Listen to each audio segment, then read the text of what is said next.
தலா 10,000 ரூபாய் வழங்க வேண்டும். சி. கே. சிவஞானம் மற்றும் சுமந்திரன் அவர்களுக்கும் யாழ்ப்பாணம் நீதிவான் நீதிமன்றத்தினால் தலா 10,000 ரூபாய் அபராதம் விதிக்கப்பட்டிருக்கிறது. யார் யாருடன் கூட்டணி, யார் யாருடன் கொள்கை இணக்கப்பாடு, சில கட்சிகள் சொல்லியிருந்து எங்களுக்கு இடையிலான ஒரு கொள்கை இணக்கப்பாடு இருந்தால் நாங்கள் எந்த ஒரு அடிப்படையுமின்றி, கட்சியினுடைய மத்திய குழு தீர்மானமின்றி தனிப்பட்ட ரீதியில் சுமந்திரன் அவர்கள் தன்னை ஈழத்து அரசியலை மறந்து மீனவர் பிரச்சனை அணுகப் போகிற ஈழத்தமிழர் தொடர்பான என்னென்ன தீர்மானங்களை நிறைவேற்றப் போகிற மே 18 முன்னிட்டு யாழ்ரா பாலிடிக்ஸ் சொந்தங்களுக்கு வணக்கம். இன்றைய தினம் முக்கியமாக தமிழரசு கட்சியின் சி. சிவஞானம் அவர்களுக்கும் செயலாளர் சுமந்திரன் அவர்களுக்கும் யாழ்ப்பாணம் நீதிவான் நீதிமன்றத்தினால் தலா 10,000 ரூபாய் அபராதம் விதிக்கப்பட்டிருக்கிறது நேற்றைய தினம்.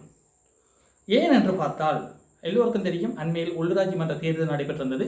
அந்த உள்ளூராட்சி மன்ற தேர்தலில் வடகிழக்கில் இயங்குகின்ற தமிழ் தேசிய கட்சிகள் தங்களுக்கு இடையில் பல்வேறுபட்ட போட்டிகளை தான் காட்டியிருந்தார்கள். குறிப்பாக யார் யாருடன் கூட்டணி, யார் யாருடன் கொள்கை இணக்கப்பாடு, சில கட்சிகள் சொல்லியிருந்து எங்களுக்கு இடையிலான ஒரு கொள்கை இணக்கப்பாடு இருந்தால் நாங்கள் ஒன்று இணைவோம் சொல்லியிருந்தார்கள். அந்த கொள்கை என்னென்று பல்வேறுபட்ட இடங்களில் விமர்சிக்கப்பட்டிருந்தது. அப்போ இவ்வாறு பல்வேறுபட்ட விமர்சனங்களை தாண்டி தங்களுக்கு இடையிலான ஒரு கூட்டமைப்பாகவோ இல்லை ஒரு கட்சி ரீதியான தேர்தல் கால ஒன்றிணைவாகவோ பல்வேறுபட்ட கட்சிகள் ஒன்றிணைந்து தேர்தலை எதிர்கொண்டு கிட்டத்தட்ட வடகிழக்கில் தமிழ் தேசிய கட்சிகள் பாரியளவில் வெற்றி அடைந்திருந்தார்கள். அப்போ இது ஒரு புறம் இருக்க. அப்போ இந்த இடத்துல ஒரு பிரச்சனை ஒன்று வருது. எங்கே என்று பார்த்தா வழிவடக்கு பிரதேச சபையில். அப்போ வழிவடக்கு பிரதேச சபையில் தவிசால தெரிவி வருகிறது. தவிசால மற்றும் பிரதி தவிசால தெரிவின் போது தமிழரசு கட்சியை சார்ந்த ஒரு உறுப்பினர் பொன்னம்பலம் ராஜேந்திரன் என்ற சபை உறுப்பினர் கட்சியினுடைய கட்டுப்பாட்டுக்கு இணங்காமல் செயற்பட்டார் என்ற ரீதியில் இந்த தவிசால் தெரிவில் அவர் மாறியதோ வாக்களிக்கிறார் இன்னொன்று தெரியல. அந்த அந்த இடத்துல தன்னுடைய கட்சியினுடைய நிலைப்பாட்டுக்கு மாறாக செயற்பட்டார் என்ற ரீதியில் சுமந்திரன் அவர்களால் ஒரு கடிதம் அனுப்பப்படுகிறது.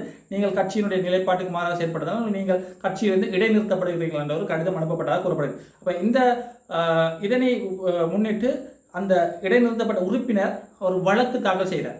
எனவே எந்த ஒரு அடிப்படையுமின்றி, கட்சியினுடைய மத்திய குழு தீர்மானமின்றி தனிப்பட்ட ரீதியில் சுமந்திரன் அவர்கள் தன்னை இடைநீக்கி இருக்கிறார் என்ற ரீதியில் ஒரு வழக்கு தொடுக்கிறார்.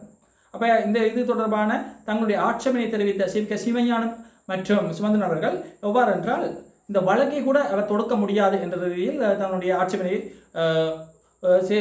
எழுத்து மூலமாக தெரிவித்திருந்தார்கள். அப்போ இரண்டு தரப்பும் தங்களுடைய சமர்ப்பங்களை சமர்ப்பித்த பின் வழக்கு விசாரணை எடுத்துக்கொள்ளப்படுகிறது. அப்போ இது தொடர்பான ஒரு வழக்கு விசாரணை தான் நேற்றைய தினம் அமைந்திருந்தது.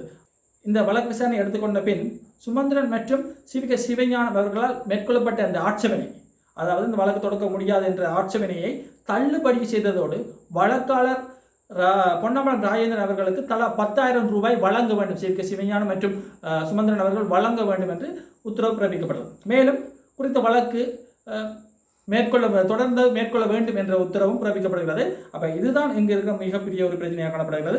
அப்போ இவர்கள் தங்கள் கட்சிக்கிடையிலான ஒரு பிளவுபாட்டின் விளைவாக சுமந்திரன் மற்றும் சி. கே. சிவஞானம் அவர்கள் இன்று 10,000 ரூபாய் அபராதம் செலுத்தியிருக்கிறார்கள்.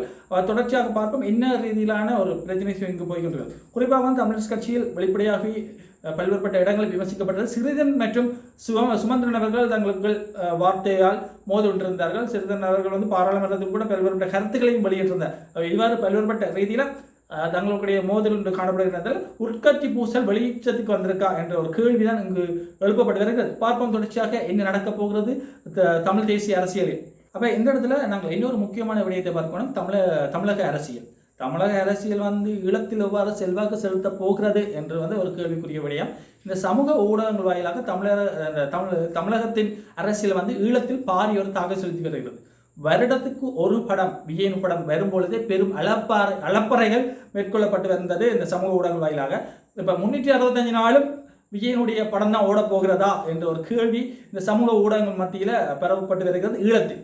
அப்போ ஈழத்து இளைஞர்கள் தென்னிந்தியாவில் காணப்படுகின்ற தமிழக சட்டமன்றத்தை கூட நுணுக்கமாக பார்க்க வைத்திருக்கிறார் விஜய் அவர்கள். இப்போ இதன் நிமித்தம் தான் இன்றைய செய்தியில் சில குறிப்புகளை நான் கூறலாம் என நினைக்கின்றேன். குறிப்பாக இன்றைய தினம் சட்டமன்றத்தில் விஜய் அவர்கள் தன்னுடைய பெரும்பான்மை பலத்தினை நிறைவேற்றுவதோடு பல்வேறுபட்ட வாக்குறுதிகளை வழங்கியிருக்கிறார். அந்த பெண்கள் உரிமைகள் மற்றும் அவர் வலிமையாக கூறுகின்ற அந்த போதைப் பொருள் எதிரான மற்றும் பெண்கள் உரிமை மற்றும் அனைவரும் சமம், அனைவருக்கும் நீதியான நிலையான உரிமைகளை பெற்றுக் கொடுக்கணும் என்று பல்வேறுபட்ட வாக்குறுதிகள் வழங்கியிருந்தார். அப்போ இதெல்லாம் ஒரு புறம் இருக்க, அவர் மீது ஒரு பாரிய ஒரு குற்றச்சாட்டு, அதாவது குதிரை பேரம் பேசினார் என்று யார் விஜயகாந்த் அவர்களுடைய மனைவியார் தன்னுடைய சட்டசபை உரையின் போது குறிப்பிட்டிருந்தார். அப்போ இவ்வாறு பல்வேறுபட்ட இடங்கள் இருக்கிற அதே நேரத்தில் எதிர்க்கட்சி தலைவர் உதயநிதி ஸ்டாலின் வெளிப்படையாக குறிப்பிட்டிருந்தார்கள். அதே நேரத்தில் வந்து ஈழத்தமிழர்கள் தொடர்பான பல்வேறுபட்ட விடயங்களை யார் முன்வைத்திருக்காங்க, விடுதலை சிறுத்தைகள் கட்சிக்கு சார்ந்த உறுப்பினர் வந்து ஈழத்தமிழர்கள் தொடர்பாகவும் இந்தியாவில் வாழுகின்ற தமிழர்களுடைய உரிமைகள் தொடர்பாகவும் பல்வேறுபட்ட விடயங்களை அவரும் முன்வைத்திருந்தார். அப்போ இவ்வாறு ஒரு பரபரப்பான சூழ்நிலை இந்திய அரசியலை செல்வாக்கு செலுத்துவதோ இல்லையே ஈழத்து இளைஞர்கள் மத்தியில் பாரிய ஒரு பேசு பொருளாக மாற்றமடைந்து வருகிறது. இந்த சமூக ஊடக வளர்ச்சி ஈழத்தமிழர்களின் இளைஞர்களின் எதிர்காலத்தை எங்கு கொண்டு சென்று நிறுத்தப் போகிறதோ என்று தெரியவில்லை. அப்போ விஜய் அவர்கள் வருடத்துக்கு ஒரு படம் நடிக்கும் போதே இங்கு ஈழத்தில் பல்வேறுபட்ட இடங்களில் அவருடைய படம் ஓடும். 365 நாளும் அவர் படம் நடிக்கப் போகின்றார். அப்போ இதன் நிமித்தம் ஈழத்தில் எவ்வாறான தாக்கம் செலுத்தப் போகிறது, ஈழத்து அரசியலை மறந்து தமிழக அரசியலுக்கு ஈழத்து இளைஞர்கள் ஈர்க்கப்படுகிறார்களா என்ற ஒரு மாயை உருவாக்கப்படுகிறதா என்று பல்வேறுபட்ட சமூக வாசிகளால் கேள்வி எழுப்பப்பட்டு வருகிறது. இப்போ இதனை நாங்கள் பொறுத்திருந்தால் பார்க்க வேண்டும். அதே நேரத்தில் வந்து இன்றைய தினம் முக்கியமான ஒரு கருத்தை தெரிவித்திருக்கிறார். அதோடு வந்து மத்திய அரசை நோக்கி ஒரு கடிதமும் எழுதியிருக்கிறார். யார் என்று பார்த்தால் விஜய் அவர்கள், தமிழக வெற்றி கழகத்தின் தலைவரும் தற்போதைய தமிழகத்தின் முதல்வருமான விஜய் அவர்கள் மத்திய அரசை நோக்கி ஒரு கடிதம் எழுதியிருக்கிறார். என்னென்று பார்த்தால் உடனடியாக வந்து இந்திய மீனவர்களை மீட்டு தாருங்கள் என்ற ரீதியில், அதாவது மன்னார் கடற்பரப்பில் கைது செய்யப்பட்ட இந்திய மீனவர்கள், ராமேஸ்வரத்தை சார்ந்த இந்திய மீனவர்கள் உடனடியாக மீட்க வேண்டும் என்று மத்திய அரசை நோக்கி ஒரு கடிதம் எழுதியிருக்கிறார். இப்போ இந்த மீனவர் பிரச்சனை இவர் எவ்வாறு அணுகப் போகிறார் என்ற ஒரு கேள்விதான் காணப்படுகிறது. அது மட்டுமில்லாமல் ஈழத்து மீனவர்களாக இருந்தாலும் சரி, தமிழக மீனவர்களாக இருந்தாலும் சரி, அவர்கள் ஒரு தொப்புள் கொடி சொந்தங்கள். அந்த கடல் வளத்தை வைத்து அவர்களை பிரிக்க சில சக்திகள் இயங்குகிறதா என்ற ஒரு எண்ணமும் தான் தேர்தல் அரசியலுக்காக 2 தொப்புள் கொடி உறவுகளையும் வைத்து அரசியல் காய் நகரத்தில் செய்யாமல் எந்த ஒரு அரசியல்வாதி, ஈழத்து அரசியல்வாதியாக இருந்தாலும் சரி, தமிழ்நாட்டு அரசியல்வாதியாக இருந்தாலும் சரி, மீனவர்களுடைய உண்மையான பிரச்சனைகள் தீர்க்க வேண்டும். இது வந்து ஒரு பொதுவான ஒரு விடயம்.